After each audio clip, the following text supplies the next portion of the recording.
Today we're checking out a pair of the MB42X G2 bookshelf speakers from Micca. They feature a 4-inch carbon fiber woofer, a 3/4-inch silk dome tweeter. They have a frequency response of 55 to 20,000 hertz, an impedance of 4 to 8 ohms. They have a sensitivity right around 86 dB. The power handling is 80 watts per speaker. And they come in right at around 9.5 inches tall, 5.8 inches wide, and 6.5 inches deep. Today's video is going to be a little bit different. I'm trying to go for a more relaxed, laid-back vibe. These speakers are definitely a compact bookshelf speaker. They're passive, so they don't have a built-in amplifier. In a previous video, we checked out the Edifier R1280T bookshelf speakers, and I gotta say that I actually really like those speakers quite a bit better than these guys. They were definitely a little bit more relaxed listening, more of a warm feeling, much better lower end. I will say these are very accurate.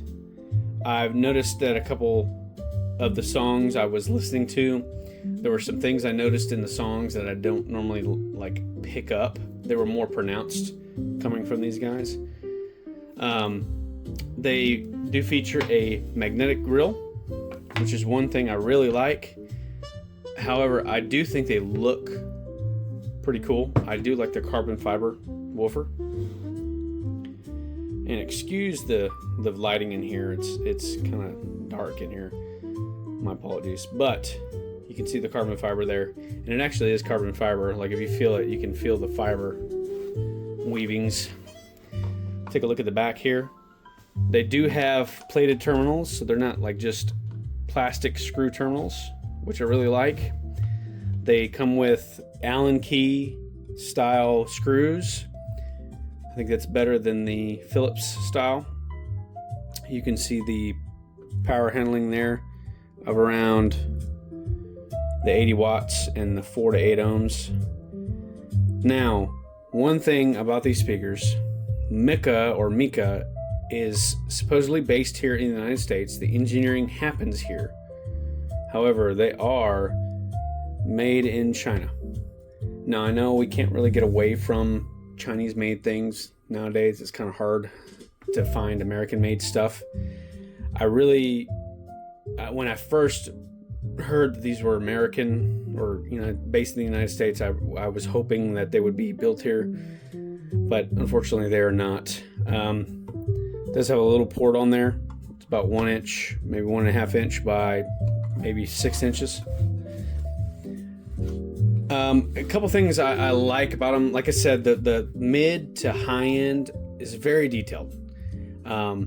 It is a little bit of a fatiguing experience over time, so if you're listening to louder stuff, you might want to dial in your amp settings or your DSP settings to kind of lower that a little bit. Now, it does have a crossover. Let me see what the crossover is. Features, let's see, it is, where is it? I just read it. Crossover. It's a 12 dB octave. And then, yeah, that's really about it. I like them. I would probably spend your money. They come in right at around $110 to $120, give or take. These are the second generation of these speakers, so they are kind of updated compared to the old ones. Yeah, I don't really have much more to say about these. They're a good little desktop speaker. I mean, you do have to have an amp, so that's the one big thing. That's kind of one of the caveats to these, is you'll have to have a separate amplifier for these. But if you already have one and you're going for aesthetics, I think these do beat the Edifiers just because they're a little bit more compact. But if you're going for an actual bookshelf room listening experience, definitely go with the Edifier R1280T speakers that are reviewed in one of the other shorts.